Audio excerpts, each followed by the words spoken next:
Fight the Lies Radio, part of the Cast 'Em Off Ministries Network.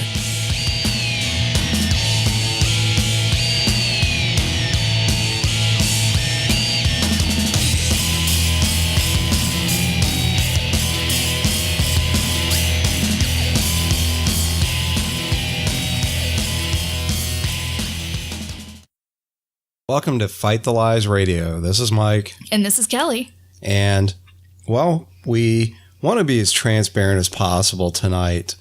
We had this plan this week that we were going to go over Passover because it's Passover right now. Of course, that seemed kind of appropriate, but it seems as if there was a change of plans. You could say it passed over us. We had actually recorded this show, and I'll be honest with you, it sucked, to use a terribly technical term. It fell as flat as matzah. I mean, Kelly had her whole thing, which I thought went pretty well, but mine, I had this whole idea. I was going through all this information, all these things about what sin is and sacrifices are and the Hebrew, and went into all that. And before I got done, it was just this overwhelming thought, this is not good. This is not what I want to put out there. And, you know, really my number one goal in doing this, aside from, I shouldn't say mine, I should say ours, aside from reaching people and helping people and getting the truth out there and all that, is I want it to be of high quality. I want it to be worth listening to because, I mean, you know, I've been listening to podcasts for 10 years now. And if I tune into something that's just incoherent or low technical quality or whatever, I kind of lose interest real fast. And it's sad if you have something really valid to say, but the quality and the delivery is just awful and it turns off the listeners. So to you listeners, that is what I'm trying to do, is to, well, maintain high standards. And I mean, honestly, that's what God tells us to do, that everything we do should be done as to unto him. So that's why we're at where we're at. Exactly. I don't think I could have put it any better. And for the record, I don't think your bit in our Passover podcast stunk at all. Actually, I thought it was very eloquent, and this man does so much research and looks up so much information. It boggles my mind, like how much he can retain. His mind is like a steel trap. There's a reservoir, and I think he is just so very eloquent and so very well worded. So I would like to invite you to actually encourage you to listen to his podcast called Break the Silence. You can find it on YouTube and you can find it on our website, ftlradio.net. This has been a public service announcement. Oh, yeah, and you forgot our Facebook page, Fight the Lies Radio. Yeah, that too. But I mean, who really uses Facebook these days? Yeah, I don't know. I never use it. MySpace is where it's at, right? So tonight, I found myself really needing to go into prayer. And I felt that what we needed to talk about this evening was oppression. Mm-hmm. Spiritual oppression, self-oppression, the whole spiel. And like I said, I wanted us to be transparent. And there's been a lot of things going on in the past week. To be honest, I've been going through my own share of oppression. And for me, it began with some issues with my family. My mother had a scare. She had to go to the doctor and her blood pressure was sky high. And I think that sort of triggered it for me. And then, you know, we just started this podcast, obviously. And I have all these doubts about, okay, well, what do I talk about? Am I saying it right? Am I doing it right? Does anybody care? Does it make sense? Yada, yada, yada. And so I have this all going on in the back of my mind. And then Friday on my way home from work, I got into an accident. Thank God no one was hurt. Thank God that there was no damage. And I haven't heard anything from the insurance company yet. So hopefully that's all clear. And let's see. Well, then today we found out that one of our dogs has been diagnosed with, well, the C word. Yeah. And it's just really heartbreaking. And I find all these reasons to put blame on myself and say I could have done this or I could have done that. And, you know, it's just really rough. I've lost dogs before and I've had to make the choice, that one choice you really don't want to have to make. And I could just see it coming, and my mind's just been going ever since I found out today and thinking about it, rolling it over in my head over and over. And then I get home today, and I'd been sort of pressuring myself, to be honest, about doing this episode, which was supposed to be Passover. And, you know, we were talking about re-recording it and trying to get it right this time. And I was just drawing a blank on how to start, where to go, what am I going to talk about, and should I even talk about what I was going to talk about before? And if I do, should I leave some information out? Should I talk about it differently? All these things. And I've been listening, you know, Kelly gave her plug for me. Well, I'm going to give a plug for her. She has been a podcasting machine lately. She's like the Terminator. I keep expecting her to go, "Ow." Darn it, I almost did that. And if you don't catch what that illusion is to, then you need to watch any number of Arnold Schwarzenegger movies, because any dialogue he cannot come up with, he substitutes guttural sounds, grunts, and, you know, essentially "Ow," that into it. So anyways, what was I talking about? Oh, yeah. So you have been a podcasting machine lately, and I've just been blown away by your ability to speak and the heart that you have and the honesty that you've been practicing, just being transparent and putting yourself out there and talking about things that I know that there are people that it's touching. And so in no small part, I was kind of listening to that and like, wow, well, I should be doing something just as, or almost as powerful as that. And I'm not really feeling all that particularly gifted right now. And I can't even think of what I'm going to do my next show on. And so I say all that to say that is the oppression that's been going on with me. And just all this thing wanting to drag me down and make me doubt myself and what God wants me to do and the gifts he's given me. And it's nasty stuff. And at least I ramble too much. I'm going to give my brain a chance to catch up. And do you have something to say? Oh, actually, I do. You know, it's been really interesting for me doing my own podcasts. And the reason that I have been churning them out is because tomorrow, April 28th, I'm going to be having surgery on my right wrist. We're going to be doing a tendon release. And I'm telling you, if I do not wake up with a bionic hand, I'm going to be a little upset. But honestly, I've been needing to get this stuff out so that everyone has the chance to listen to episodes, because I don't want to be slacking off and leaving folks without 2 weeks worth of episodes. I want to make sure that they have something to listen to. So I recorded 2 today. I edited 1, put it up, and then the second one, with me geeking out about books, I figured, you know what? People will probably get a kick out of hearing me stumble and stutter and mess up my words and go da da da. So I went ahead and uploaded it with a very tiny little bit of editing. But that's the reason why I've been putting all these out and have been the Terminator of podcast creations. So going back to what Mike said, you know, both of us, I think, have been feeling this oppression. And for me, it's really been since the rest of our recording equipment came in. And for me, it was, oh gosh, this is real. And it's me being an anxious person as well as an introvert. It's hard for me to talk to people.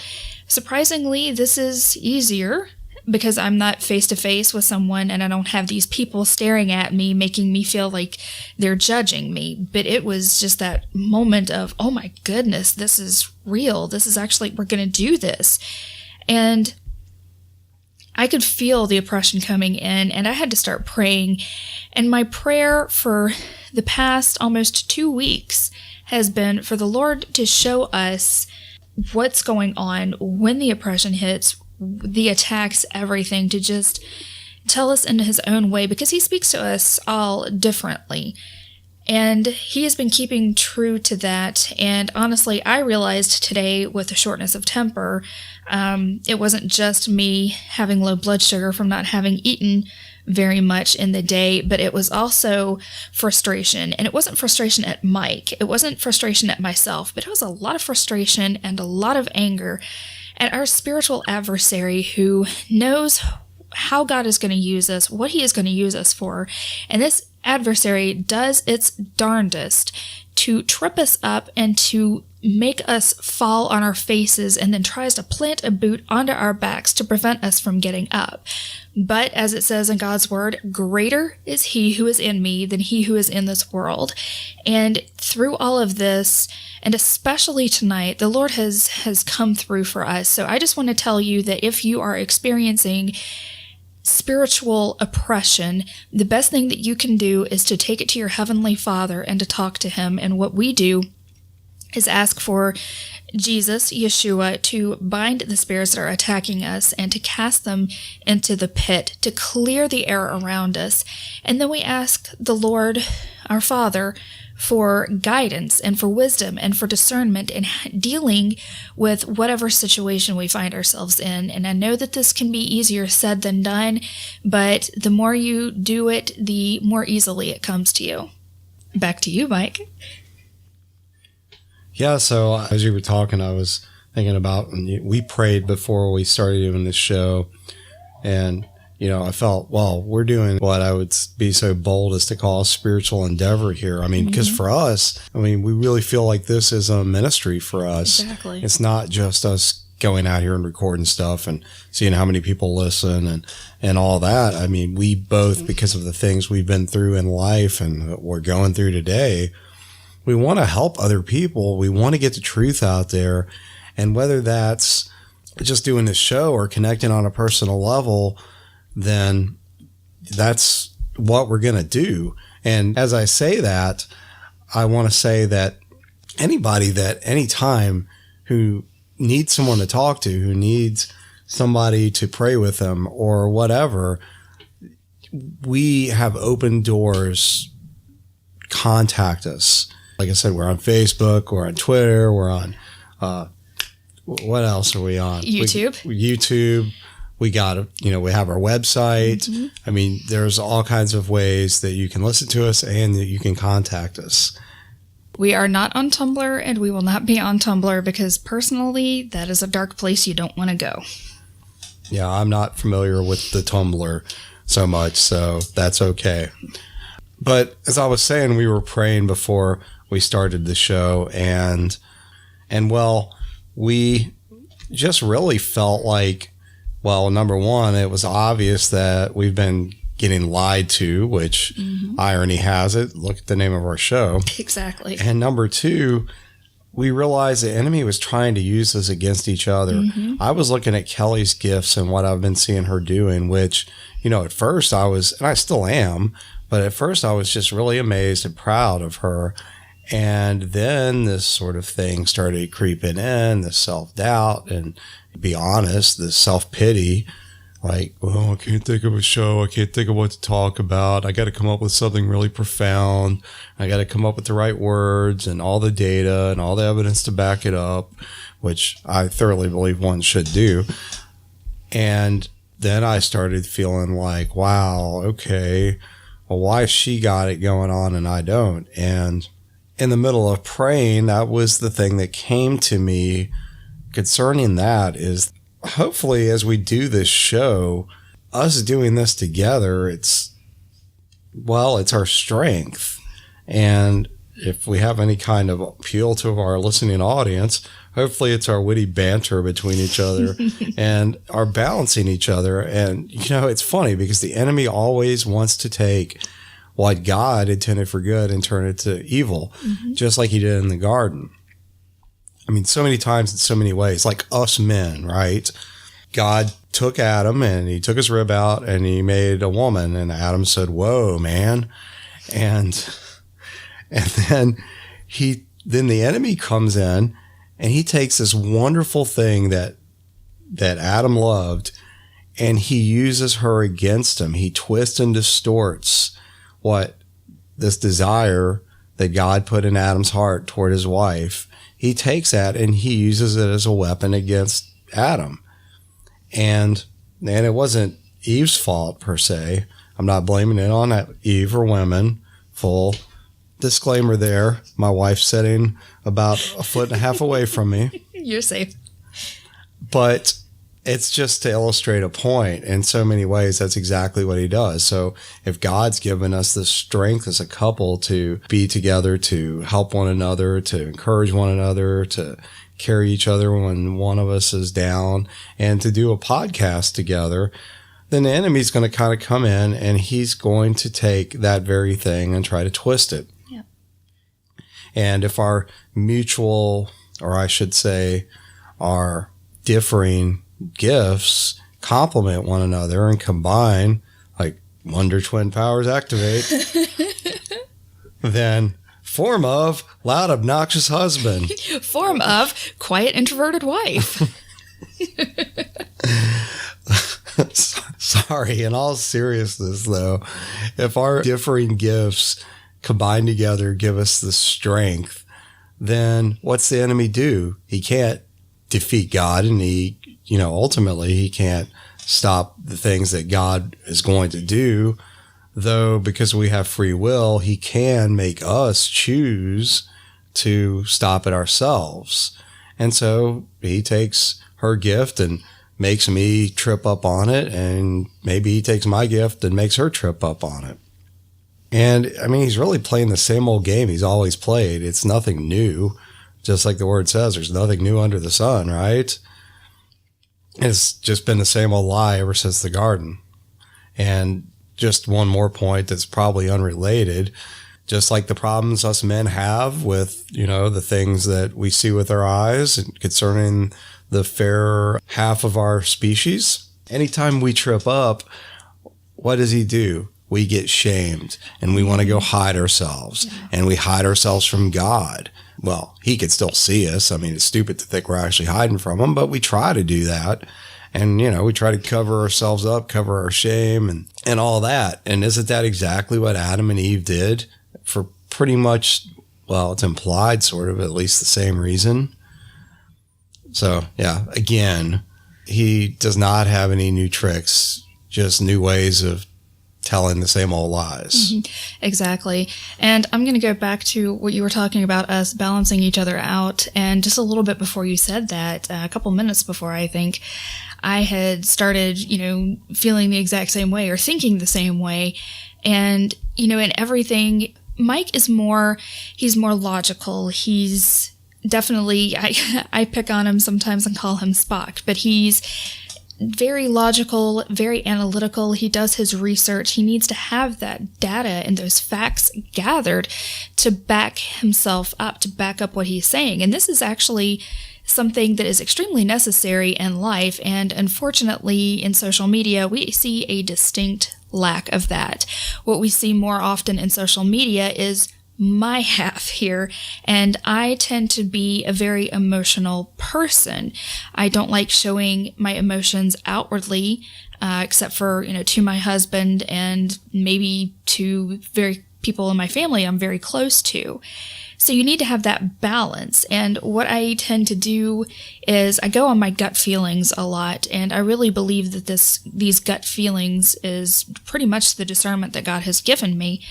So when I feel that I need to make a podcast aimed at a certain topic, like Word of Faith ministry, or dealing with grief while you have faith and how how your faith can help you, things like that. So a lot of my podcasts may be more emotionally driven, but in doing them, I do have to have my research ready so I can make sure that everything I say is correct and is not going to be misleading in any way, shape, or form. And I know that some folks who listen to my podcasts about the Word of Faith ministry and also about transcendental meditation and astral projection and how those are basically soaking and contemplative prayer, these reactions I'm going to get are going to be very emotionally led, but I believe that we can take, both of us, we can take the experiences in our lives that we've had and the hardships and use those to relate to people who are dealing with similar, if not the same, issues. And this, I think, is really the heart of our ministry. We want to reach out to tell you that you're not alone.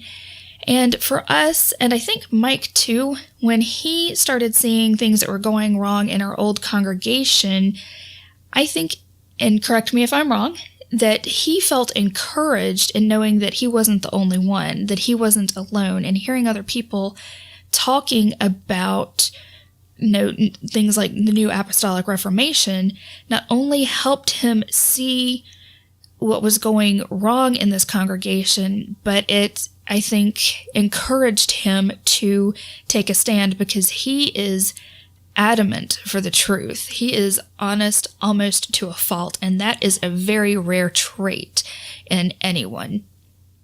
And so if we just reach one person, if God reaches and touches one person, then our job is done. We're satisfied. We're happy with that.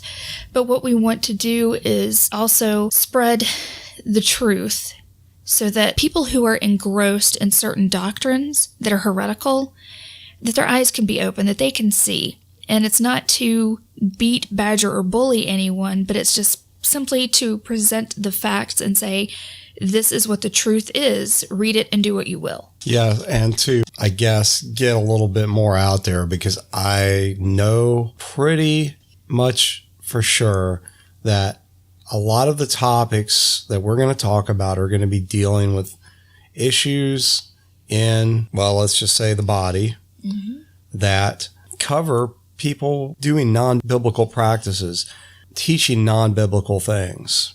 And between the different episodes we've done and our testimonies, we've hit on it. I know we didn't go into every detail.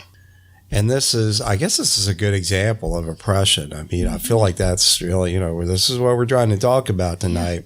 Well, in our old congregation that Kelly was talking about, when we started going there, it was great for the first, well, I would say 3 years, right? 2.5 years. Yeah, I think it's more about 2.5. And I had started listening to podcasts probably about 2006, right after they really sort of started and started taking off, and there started being biblically based podcasts. And as I was listening to these shows, people started talking about the New Apostolic Reformation. They started talking about dominionism. And right away, I'm thinking, wow, this is kind of conflicting with what I know to be, quote, true. And I experienced what is called cognitive dissonance. That's when two different apparent truths clash together, and it challenges the construct of what you consider to be reality. And, just basically, to put it in normal language, it makes you freak out. And so I spent, about 2 more years before I would accept the truth that things were very bad where we were at. They were very corrupt, biblically speaking. And the oppression started ramping up as I started to become more aware, as I started to talk to Kelly about it, because I wouldn't even say anything to her about it for the longest time. I mean, we were thoroughly committed to this congregation, and we were thoroughly indoctrinated, and we were thoroughly deceived. And so the enemy, he doesn't want us to talk. He doesn't want the truth out there. And when you're a couple, for anybody who's single, he consistently, going back to what I was saying earlier, if our greatest strength as a married couple is our unity together, then our greatest weakness is us clashing. And that's exactly what the enemy was doing with us. And of course, there were other factors. There was this effort by the leadership, specifically the wife of the leader, against me through my wife, because Kelly was operating directly under her in various ways. She was bad-mouthing me to Kelly. She was condemning me. She was telling her she needed to basically to control me. And we were fighting all the time, but I didn't know why. I didn't know this was going on. And when I finally found out it was going on, well, there was a bunch of other things going on in their lives, in the leadership's lives, and I felt bad to bring it up, so I left it alone. And then while we were faced with undeniable realities, there was accusations made. We had to confront the matter, and we ended up choosing to leave. In the middle of all that, I mean, it was like a 3-week period that went by. It was just so intense. We were doubting everything. We were still clashing against each other because neither one of us really kind of knew what the heck we were going to do. And we were both scared because this was this place that we thought we would never leave. We considered this family. We trust. Even safe. Yeah. And I mean, I distinctly remember saying multiple times to Kelly, to myself, like, I can't ever imagine leaving here. And I don't think, I'm not going to leave here. And during this 2 to 3 week period, we were just in really hardcore turmoil, and we really did not know what we were going to do. And we finally, one day, it was actually the day we went to confront the leadership, we were trying to pray together, and actually it was half arguments. And I mean, I was feeling pretty doubtful about what I was going to do at all and what was going to happen. And part of me didn't even want to go and confront this issue, but the other part of me did. So, I had this conflict going on, and I just saw this strength in Kelly. I think she just saw things clearly for a moment, and she really sort of just took charge, and we prayed and we dealt with it and we went. And the funny thing was I had been having these experiences while at the congregation, and this goes back to 2 years previous to our time of leaving, where at certain key times when there were things going on with really, well, how do I put it? There was this false teacher, I don't even want to call him a teacher because he really wasn't doing anything that resembled teaching. There was this guy named Todd Bentley on the national scene leading a so-called revival in Florida. And this was really, it wasn't the beginning of things going wrong, but it was right after it really sort of things started going south. And it was just the proverbial stuff hitting the fan. Yeah, there you go. And he was kicking people in the stomach, saying God told him to do it, to heal them, and all this crazy insanity. And we had been told by the leadership that we needed to go down to North Carolina where he was at, because he had, after being in Florida, he said he was going to go around the country and spread the fire, spread the anointing. So we were told by leadership in no uncertain terms that we needed to go down there and get this and bring it back. Well, I went, but Kelly didn't, and I'm glad she didn't. And as soon as I went in the building, I just started feeling this hostility in the air. I mean, you could cut it with a knife. And I just, in my mind, I assumed it was coming from other people, and it was coming from the enemy to try to keep me from doing what I was supposed to do. Well, anyways, through the course of the night, not long after getting in there, I got separated from everyone else I was with, and I was just sort of isolated, and I'm in the back of this crowd, and they're up on stage, and the whole thing's going on. And I started getting these intense pains in my body, and I started feeling intensely sick, and I literally wanted to go and lay down at the back of the room and just pass out. But I just had this thought, I've got to do this. I've been told I need to do this, and I'm going to be honorable, and I'm going to do what I'm supposed to do. And God wants me to do this, yada, yada, yada.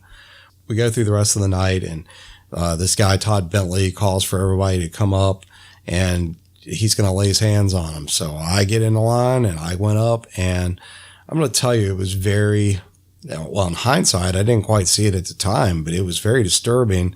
I mean, I literally felt this burning sensation, and immediately after we leave, I'm just sick. Like, we're riding back. It was like a 9-hour drive. And the whole time I was passing out. I was just sick to my stomach. I was just not feeling well at all. And anyways, we get back, and then it was a whole other mess after that. And that wasn't even a point of that. But it was this oppressive feeling and this pain in my body. Well, when we had this storm occur and everything blew up and we were confronting the leadership, I started having those same pains. When we were in the room, it was for about an hour with our former rabbi and his wife. It turned into basically beratement for an hour, and her attacking me for an hour. And she would look at me and say something, and her eyes would look a certain way and her voice would be a certain way. I mean, it almost took on this like guttural, well, maybe that's too strong of a word.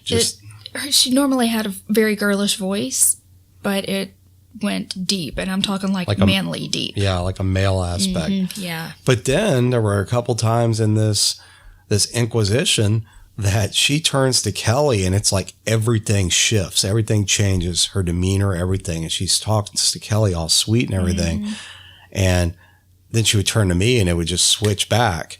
But here's the thing, this is what was so messed up, was that when she would turn to Kelly, it was directly trying to divide us. She would say, I remember at one point she said, "Oh, well, Kelly, you don't feel this way, do you? You're in agreement, aren't you, with me?" That was what she was saying. And then she would turn back to me and get all hostile again. And the thing was at the time that I got to tell you is that the whole entire time, I mean, I consider myself, I used to love to argue. And if I know something to be true or I believe it to be true, I'm going to say it. And that whole time, I could barely do any of that. And I knew they were wrong. I knew everything was wrong. And I went in there like I had my mind. I'm going to go in here and I'm going to call them out. I'm going to say exactly what the truth is. I mean, she had made these false accusations that I was saying these things, and she heard me in the hallway saying them, and I wasn't at all. And yet when I'm in this thing, I didn't do any of that. I said some things, but I didn't say at all what I should have said. And half the time I was silent, and I ended up leaving when it was all over. And I knew as soon as I walked out of that room, that's it. I'm not going back. This is just going over the deep end, because I went into there hoping for a breakthrough. I went in there hoping for some sign that I was wrong in my worst fears of how corrupt things had gotten. Unfortunately, I wasn't. And I went there leaving knowing I wasn't coming back. And Kelly had other commitments there that she just felt like she needed to stay and see through. And by the time I get home, I'm wondering, well, what's going to happen? And when Kelly came home, she was on fire. And it was incredibly, I didn't know what I was going to see when she came home. I had been wondering, is she going to just stay there? And am I going to leave? And that's going to be it? And then is that just going to ruin our marriage? And she come home, she's on fire. She's like, "I cannot believe they talk to you that way. I'm going to tell them exactly what I think." And Kelly has a point she wants to make. But my final point here before passing the mic over to her, so to speak, is that I had come to this realization, though, afterwards, and maybe you might say that was just my mind coping with my silence, but I had this realization hit me that when Yeshua was accused, when these people were attacking him, what did he do? He remained silent. And it was this thought, well, why should I expect any more of myself? And maybe it was exactly what I was supposed to do. I don't know. That's what I hope. That's what I think. Well, the thing is that in talking about, it's interesting we're talking about oppression and about lies. Since we left this congregation, our names and the names of the people who left after us have been absolutely dragged through the mud. This woman and her husband, but mostly, honestly, it was her, would send out spies, people to watch social media to see what we were saying. And She even had me do that at one point in time. But as I was sitting there and listening to this, I was sitting there absolutely quiet, and I'm listening because that's what the Lord told me to do. But it's the best that we both remain silent, because if we had argued, if we had tried to drive home our point or counter their attacks or anything, it would have made things so much worse for us. And the commitment that I had after the meeting was dance practice, and the rabbi's wife was the leader of the dance team. And I just had wondered if I should have been on the team at all, because I believe that this is an area that God has given me a gift, and it's worship dance, and I thoroughly enjoyed it. And we did Messianic Jewish dance and a lot of Israeli dance, which is so much fun. And so at this dance practice, I just could not do any wrong. I was perfect in every way, and I knew right then and there, she's trying to get me on her side. She wants to sweeten me and butter me up so that I will side with her. And I saw through it, and I was so royally angry. You went and treated my husband like that. You attacked his character, and you're being nice to me? No. So what happened the next day is I was at work, and I was on the computer at lunch, and I wrote them a letter, and I blasted them, and I said, you have no right to do this. You're up in that pulpit, and you're talking about the Jezebel spirit, and you're pointing fingers at everyone but your own wife. You don't even know that your own wife is controlling you, and you're just like Ahab. You're just like that man who's letting himself get pushed around by Jezebel. And you, Rabbi's wife, oh, how dare you speak to my husband the way that you did. The Jezebel spirit is in you. It's almost in you both, but it's mainly in you. And I blasted them. I was so angry. I have not been that angry since. And it was just the injustice of it all. For our faithful service and our loyalty and our desire to serve, that's how we were treated. We put so much time and energy and effort only to be treated as if we were expendable. And it hurt. We took our keys to the building, to the doors. I was given my dance shoes and a few other things for the dance team. We put all this stuff into a bag along with a letter. We drove to the building, met outside with the secretary, and handed it over, and we're not coming back. What stings is that our friends that we thought we had in this congregation, only one has anything to do with us, but he's also left this congregation. The rest of them, they believe the lies about us. A lot of them didn't ask us for our side of the story. And there was one couple that we told them our side of the story. And they know the extent of verbal and spiritual abuse that man's wife, that rabbi's wife, doles out. And we felt so betrayed. And I'll be honest, we've forgiven everything. But it is the hardest thing to forgive these people that we thought were our friends, because it hurt to know that these people pretty much just turned on us. They didn't, did we really not matter that much to you? But it's something that the rabbi's wife would do. She would honestly tell us to not be friends with, to not have contact with anyone that fell out of her good graces. And going back, there have been so many lies spread about people who have left this place and have not left it in the rabbi and his wife's good graces. They have lied about so many things, and one of the things that they lied about, and I don't think I want to get into this, not in the details, but they could be sued for. They are walking on a very, very thin line, and they're going to fall, and I'll be honest, I don't want this to happen to them. I want them to see that they are wrong in how they're going about things, how they're treating people, and I want to see them do a complete turnaround. But in order to do that, it's going to take God. We do pray for them, and, we don't wish them ill, and understand that we're not trying to bash anyone or smear their names, but we're being honest here because we know we're not the only ones who have gone through this.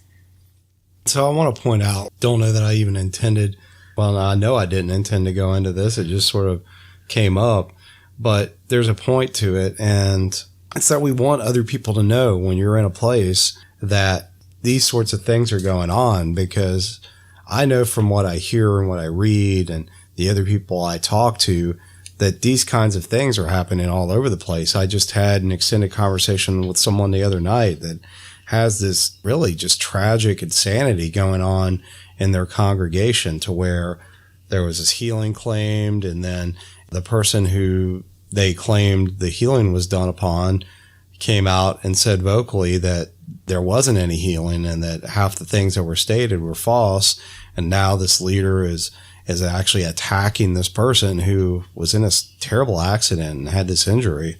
And it's just so tragic. And we, being people who've gone through this, we don't want to know and see that there's other people out there that are going through the same things and who are isolated and who've been told these lies that they can't say anything, that they're sinning if they call things out, or if they question anything, that they're rebelling, that they're blaspheming the Holy Spirit even. And we want anyone listening to know that you're not alone, and that there are others who've been through these things and who that you could be encouraged by.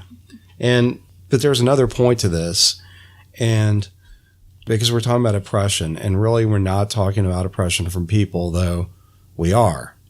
It's more like people who are influenced. Well, yeah, that's the point. It's not the people, it's the spirits behind the people that they've either willingly or unwillingly given themselves over to. And that is the real key, and it's a thing we need to understand, whether it's friends or family or people in school or people at work, whoever they are, those people in your life that are causing you turmoil, that are attacking you or whatever they're doing. The word says that we're not at war with flesh and blood, but with powers and principalities, things in high places.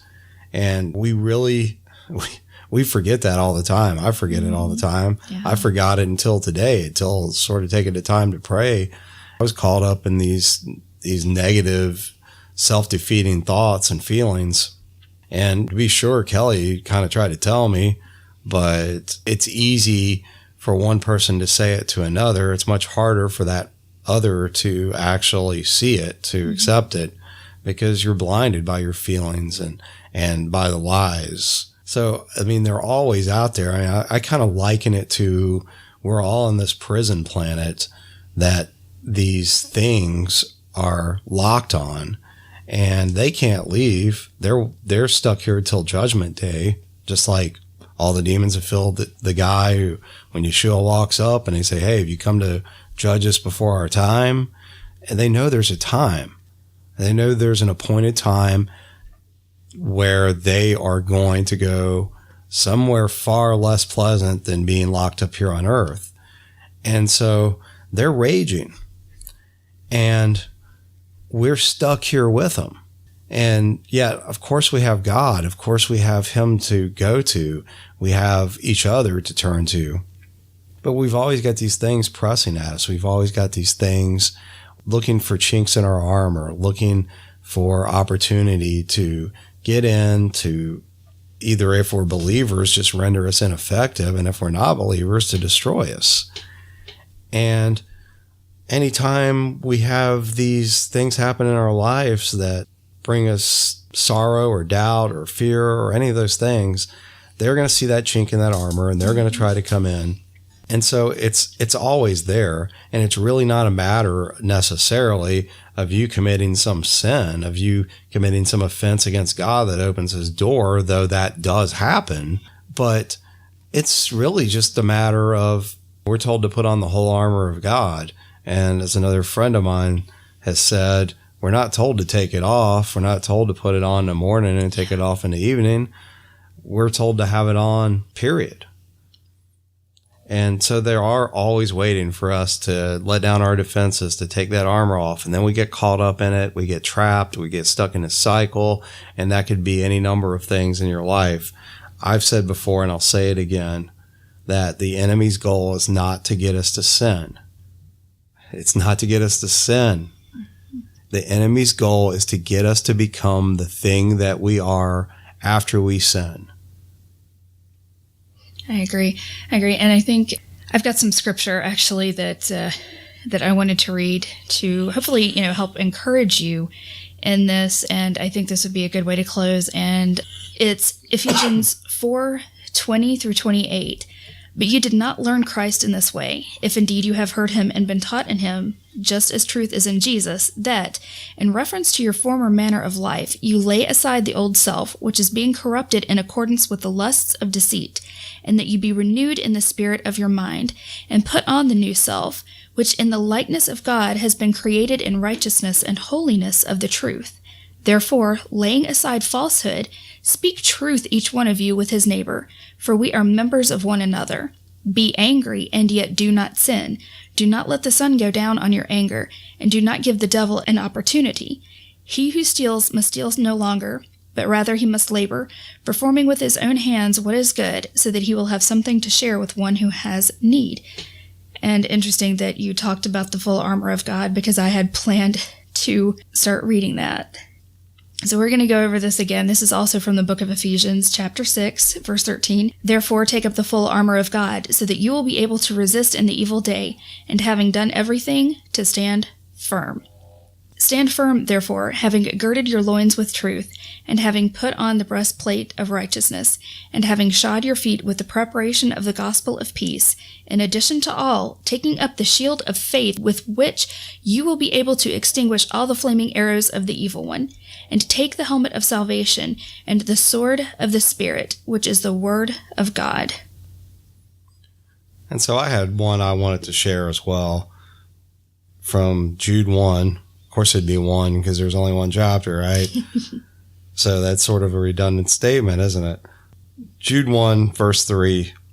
Beloved, while I was making every effort to write you about our common salvation, I felt the necessity to write you, appealing that you contend earnestly for the faith which was once for all handed down to the saints. For certain persons have crept in unnoticed, those who were long beforehand marked out for this condemnation, ungodly persons who turn the grace of our God into licentiousness and deny our only Master and Lord, Yeshua the Messiah. Now I desire to remind you, though, you know in all things, once for all, that the Lord, after saving the people out of the land of Egypt, subsequently destroyed those who did not believe, and angels who did not keep their own domain, but abandoned their proper abode. He is kept in eternal bonds under darkness for the judgment of the great day. Just as Sodom and Gomorrah and the cities around them, since they in the same way as these indulged in gross immorality and went after strange flesh, are exhibited as an example in undergoing the punishment of eternal fire.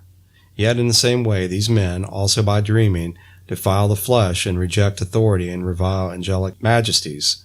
But Michael, the archangel, when he disputed with the devil and argued about the body of Moses, did not dare pronounce against him a railing judgment, but said, The Lord rebuke you.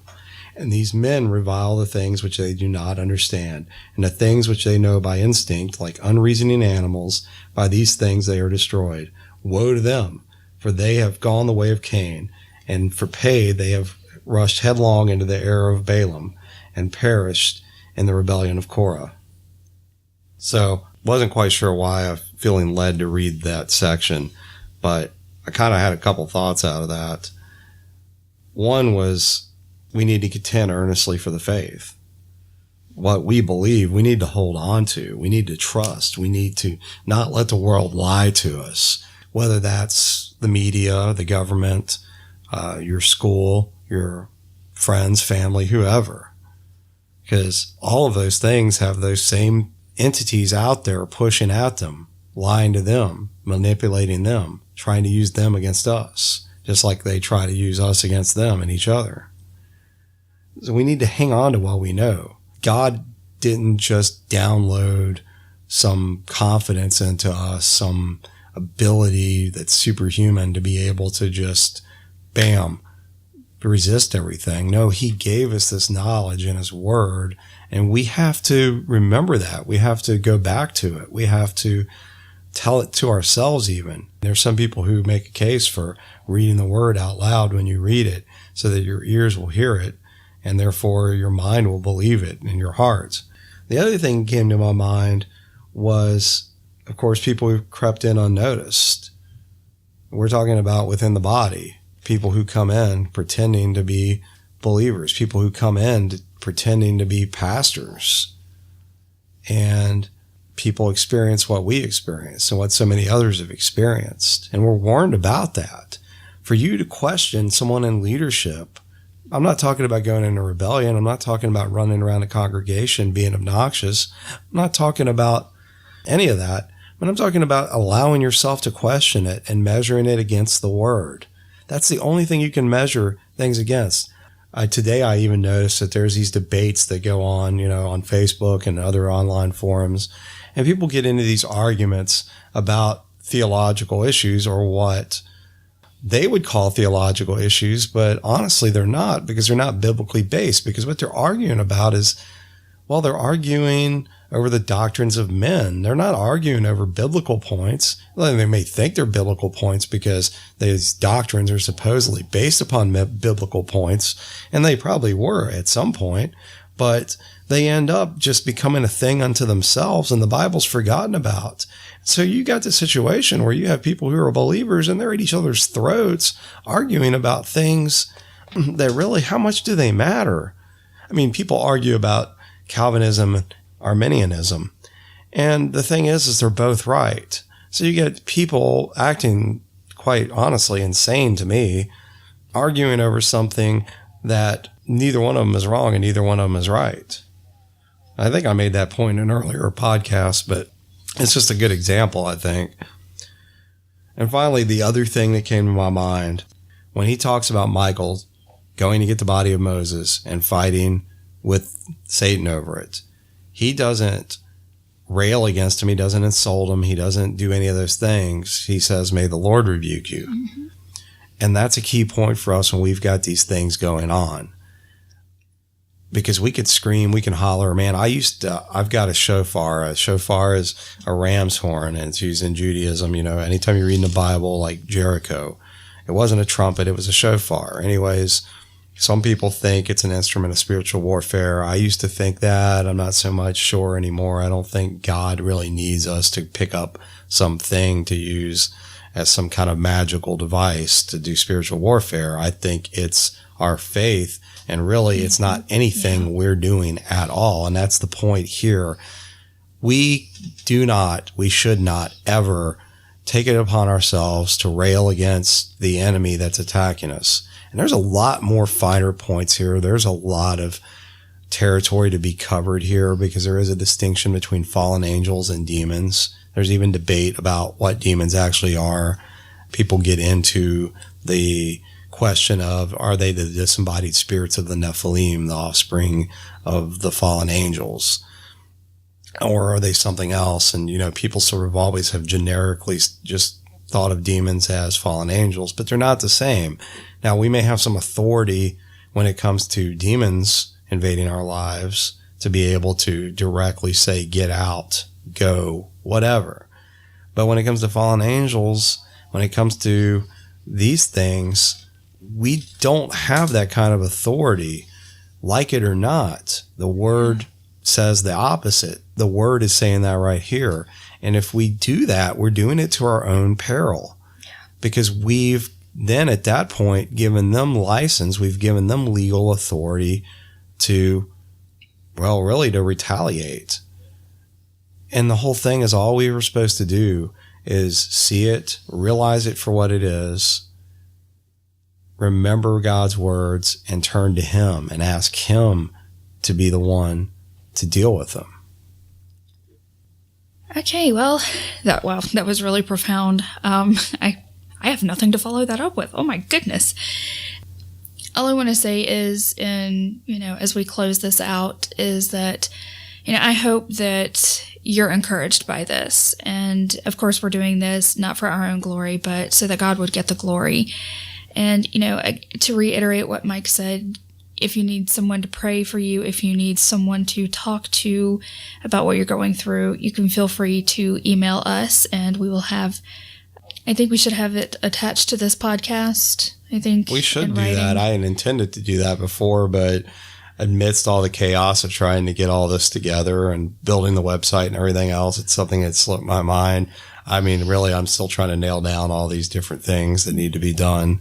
But, well, we should just go ahead and give our email addresses here right now. Yours is? Mine is paleotenebris@gmail.com. That is spelled PELLETENEBRIS@gmail.com. And mine, which is also sort of, I guess, the main podcast email, and mine would be fightthelies.radio@gmail.com. And then, of course, you can reach us on Facebook. Just search for Fight the Lies Radio. Mm-hmm. And we have a group. It's private. It's closed. But we're certainly more than happy to approve people who would like to join. And that is Fight the Lies Together. And really what we're hoping for there is just sort of a community that everybody can come into. And, if people want to talk about topics we discussed on here, if you want to argue with us, but if you disagree too much, you're going to get the ban hammer. I'm just kidding. But really, no, we will not allow for, well, basically, if it's something that contradicts the word of God, or any sort of hostility, anything like that. Of course, we're not going to allow that. But really, we want people to be able to talk about whatever they want to talk about. And hopefully, it'll be a place where people can get together, and it would be a safe place that people can talk about things going on in their lives, whether they're wanting advice from people or prayer or whatever. Mm-hmm. And that's sort of the concept behind that. And just in closing, I want to say, just after praying and feeling like this is what we're supposed to do tonight, because again, I didn't plan on doing a show on oppression, and I feel that we are far from exhaustively covering it. Mm-hmm. But I think we'll probably certainly do more shows on this sort of topic. But we just felt that we needed to be open and transparent with all the listeners just about, well, who we are and, even the doubts and fears and things that are going on in our lives. Because really when I listen to a podcast, the people that are endearing to me, whose message that I'm able to really receive, are the people that are just real, the people that are honest, the people that, just who are themselves. And that's sort of one of my fears of doing this show, is being too analytical and too serious and too precise in my language. Well, that's why you have me. Well, and I thought about that earlier, actually, when you were talking about Mike's Mr. Logical, blah, blah, blah.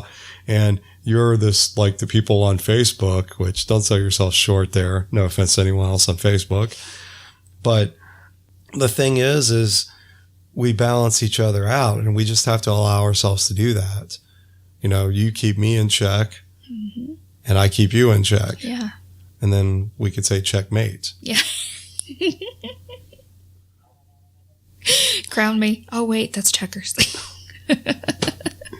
We just want to thank everyone for listening and just giving us a chance, just because there's a million podcasts out there, and just taking your time to listen to us and hopefully making some sense, hopefully being coherent and concise, and hopefully not just repeating ourselves, because I know we've talked about some of these points before. And, we want to emphasize, we don't mean to focus too much on our past experiences, other than for the purposes of just letting other people know that they're not alone, and for using it as a tool to help others. Because I believe that's redemption. I believe God takes those bad things in our lives, even the horrible things, and he uses those, if we allow him to do it, to help others as a weapon against the works of the enemy. Agreed. And hopefully tomorrow morning when I go in for my surgery, I will come out with a brand spanking new, very, very shiny bionic hand. I'm hoping for something with attachments like a fork, a spoon, a knife. The Swiss Army hand. I will be very handy. Maybe a gun attachment. I'll be very handy to have around. Maybe a gun attachment and a wireless mouse built into it. Maybe, and a cell phone built into it. And a laser pointer for Kayla. Yeah, that's right. There you go. Anyways, we hope you guys enjoyed the show. You all have a very blessed night.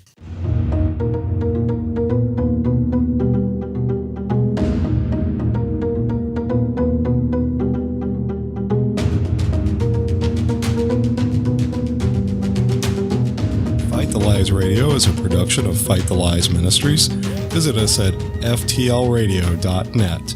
This program is released under Creative Commons Attribution, Non-Commercial, No Derivatives 4.0 International License. Intro and outro music by Kevin MacLeod at incompetech.com.